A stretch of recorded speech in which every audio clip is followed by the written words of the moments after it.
écoutez Alger Chaîne 3, le journal. Brahim, bonjour.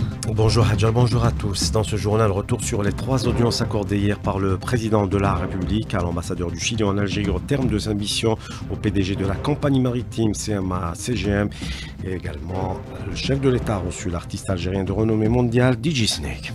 Le taux d'avancement des travaux de l'usine d'Arzeu est de 67%. L'usine spécialisée dans la fabrication d'un additif utilisé dans la production de l'essence sans plan et Sonatrach passera dès sa mise en service d'importateur à exportateur de ce produit. L'économie hors hydrocarbures progresse à un rythme soutenu en Algérie. Le produit intérieur brut hors hydrocarbures a progressé de 4,8%, un rythme très appréciable. C'est la Banque mondiale qui le souligne à la veille de la publication de son rapport.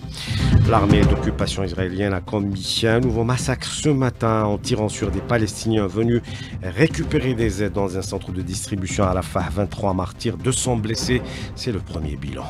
La SNCF va renforcer ses lignes et en créer de nouvelles à compter de demain avec la mise en service des trains Coradia et des trains rénovés. Le sport avec le tournoi Carré d'As du championnat d'Algérie de volleyball messieurs à Gigel, victoire du MCA 3-7-0 devant la JSC Ouled Adouane. Et dans l'autre match, le Wydad de Tlemcen s'est imposé 2-7-1 face à l'ES Tajnat. Et on commence par les 3 audiences accordées hier par le président de la République. Le président de la République a reçu l'ambassadeur du Chili en Algérie au terme de sa mission. Francisco Javier Berguno a salué à l'occasion les progrès dans le domaine de la coopération bilatérale. On l'écoute. Nous avons repris nos consultations politiques régulières et le commerce entre nos deux pays a doublé entre 2023 et 2024, aujourd'hui avec une balance tout à fait équilibrée. Votre pays est un modèle de stabilité et de développement dans la région. Je suis convaincu que les liens entre le Chili et l'Algérie vont continuer de se développer et de prospérer pour notre bénéfice mutuel.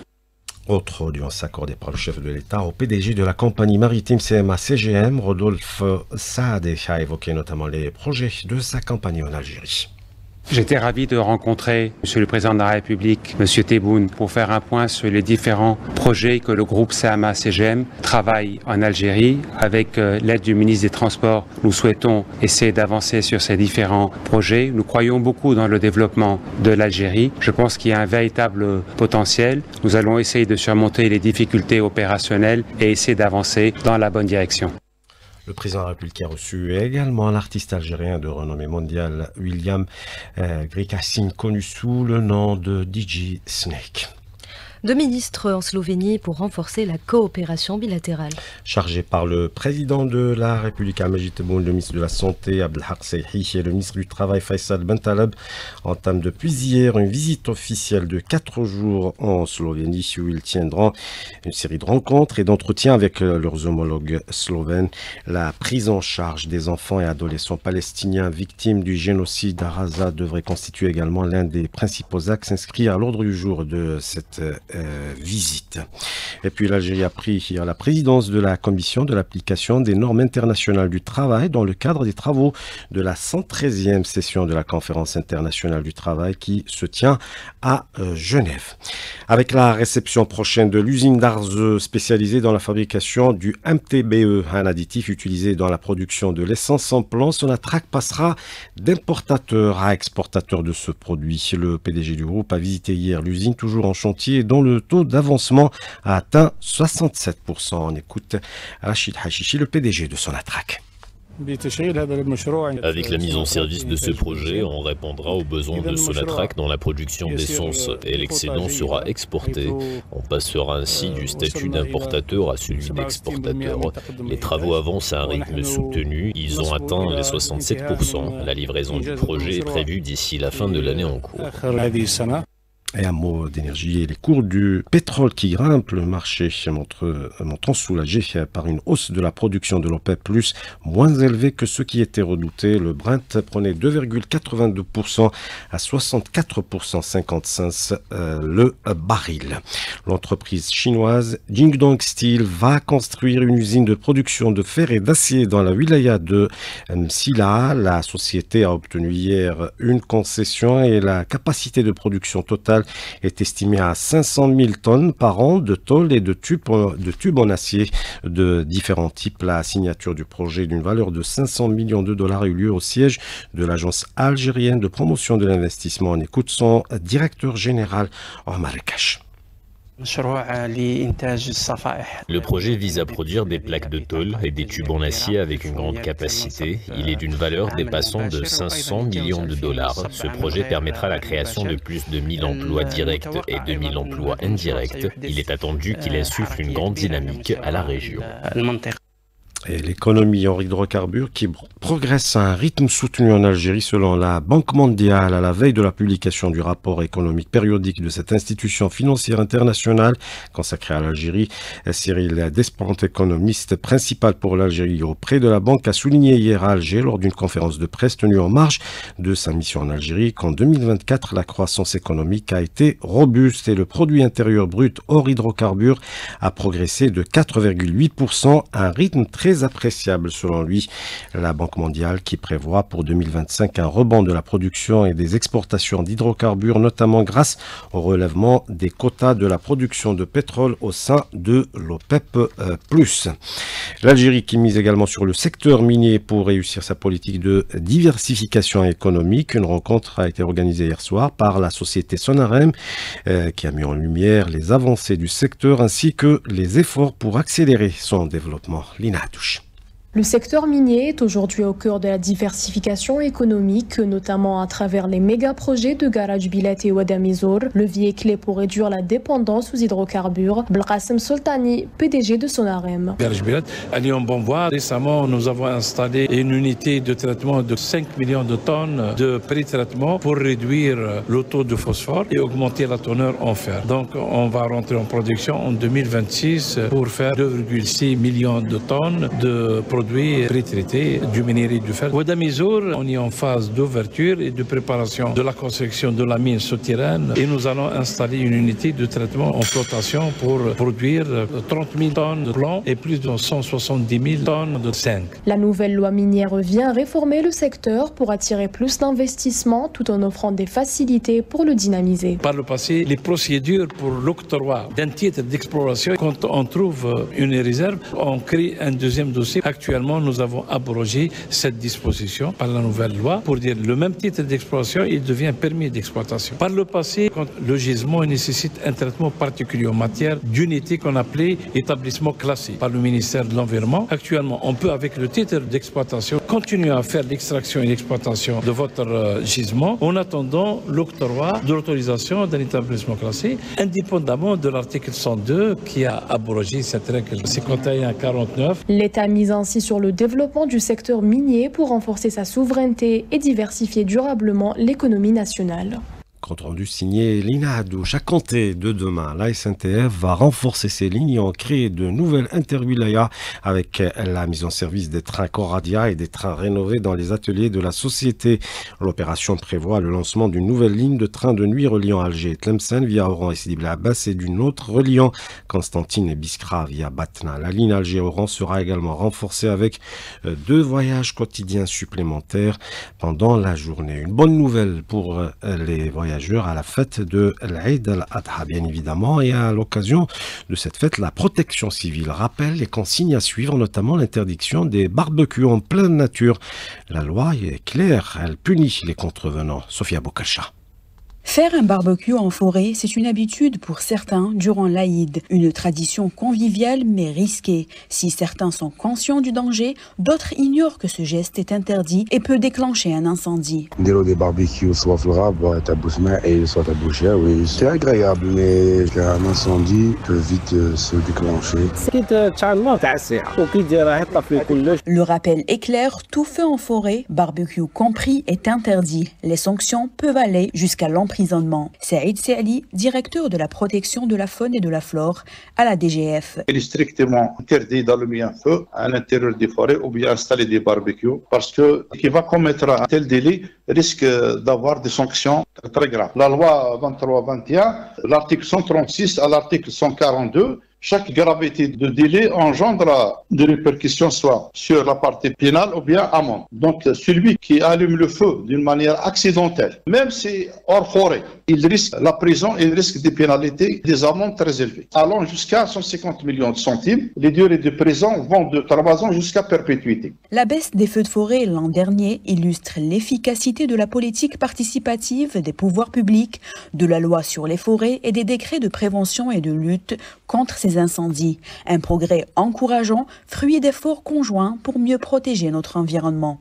Et la distribution de l'eau durant l'Aïd al-Adha sera augmentée dans la wilaya d'Oran. La production de l'usine de dessalement d'eau de mer de Cap-Blanc a atteint 190 000 m3 par jour et atteindra une production de 200 000 m3 par jour avant l'Aïd, a déclaré le directeur de la Société de l'eau et d'assainissement d'Oran, précisant que la capacité de production de la wilaya sera de 650 000 m3 durant la fête avec l'apport de l'eau des barrages. C'est le dernier jour des examens pour les candidats du BEM ce mardi avec au programme les sciences naturelles, la langue française et la langue amazigh. On reste avec l'éducation et le projet de généralisation des tablettes dans les écoles. La question a été abordée lors du dernier Conseil des ministres. L'utilisation de ce support permet l'allègement du poids du cartable et c'est aussi une opportunité aux start-up algériennes pour développer des applications. Samia Alloun.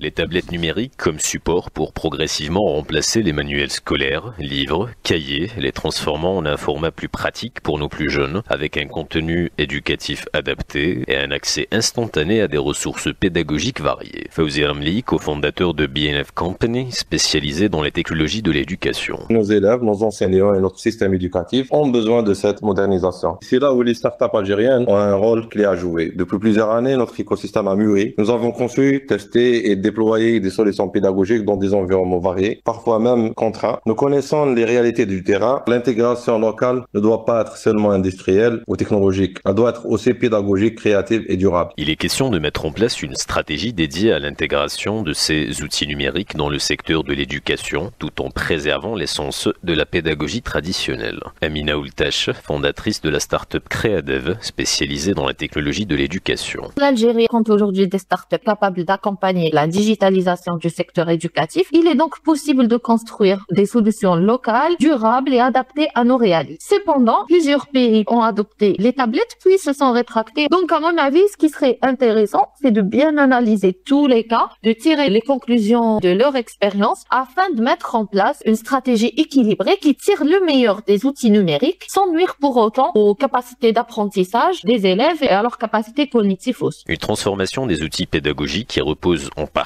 sur l'implication des startups locales spécialisées dans les technologies éducatives, capables de développer des applications adaptées au programme national. Un sujet signé Samia Alloun. L'armée d'occupation israélienne vient de commettre ce matin un nouveau massacre en tirant sur des Palestiniens venus récupérer des aides dans un centre de distribution à Rafah. 23 martyrs et 200 blessés selon le premier bilan et c'est le deuxième carnage devant un centre de distribution des aides en 48 heures. Le premier avait fait 31 martyrs et des dizaines de blessés. Le secrétaire général de l'ONU appelle à une enquête indépendante et cela fait plus de 600 jours que les Palestiniens sont massacrés quotidiennement. La famine sévit toujours et fait des victimes parmi les enfants notamment. Témoignage du journaliste palestinien Ahmed Abou Shawish, il est contacté par les Estalrini.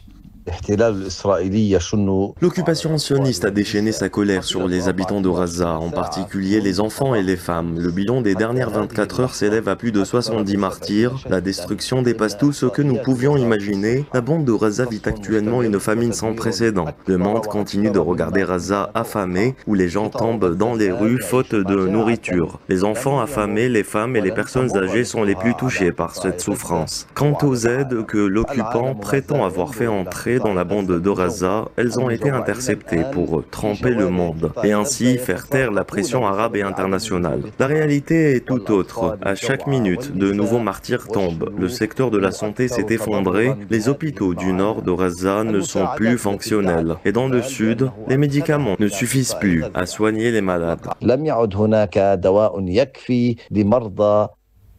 Des rapporteurs spéciaux des Nations Unies demandent au Maroc de mettre fin immédiatement à la campagne de répression et de violence menée à l'encontre des Sahraouis dans les territoires occupés. Dans une communication conjointe, 8 rapporteurs spéciaux des Nations Unies dénoncent une campagne de répression, de discrimination raciale et de violence menée par le Maroc contre les défenseurs sahraouis des droits humains, les journalistes et les partisans de l'autodétermination au Sahara occidental. Les délégations ukrainiennes et russes se sont séparées hier sans parvenir à un cessez-le-feu, un accord sur le cessez-le-feu. Moscou a réclamé une trêve partielle de 2 jours, de 2 à 3 jours sur certaines zones du front, et l'Ukraine a affirmé que la Russie avait refusé un cessez-le-feu total et inconditionnel. Les 2 parties se sont en revanche mises d'accord sur un nouvel échange de prisonniers. La culture, la Nouba fait partie du corpus du patrimoine national immatériel à préserver, et avec l'évolution du monde culturel, sa transcription devient un impératif en vue d'assurer sa sauvegarde. Le sujet est signé Hanan Sessi.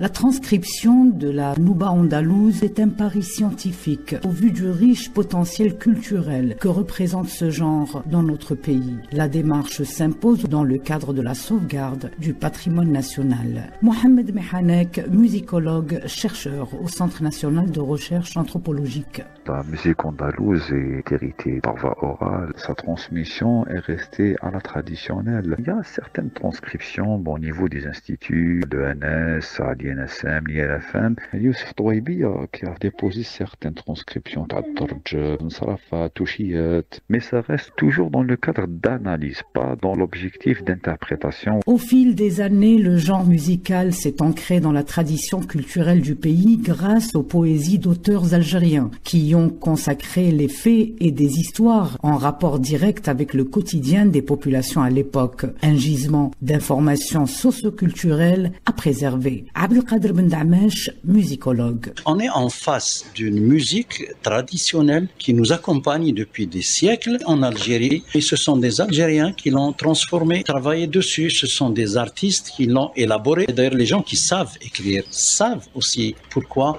il y a urgence à l'écriture. La transcription, une passerelle entre tradition et modernité.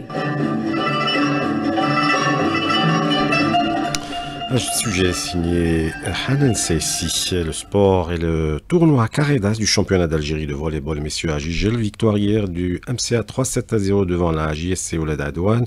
Dans le 3 matchs, le Wydad de Tlemcen s'est imposé de 7-1 devant Tajnet. Le tournoi qui se poursuit aujourd'hui avec au programme MCA Ouled Tajnet à 16h et JSC Ouled Adouane affronte le Wydad de Tlemcen à 18h. C'est la fin de ce journal. Merci de l'avoir suivi. La météo à Jerem Saouti.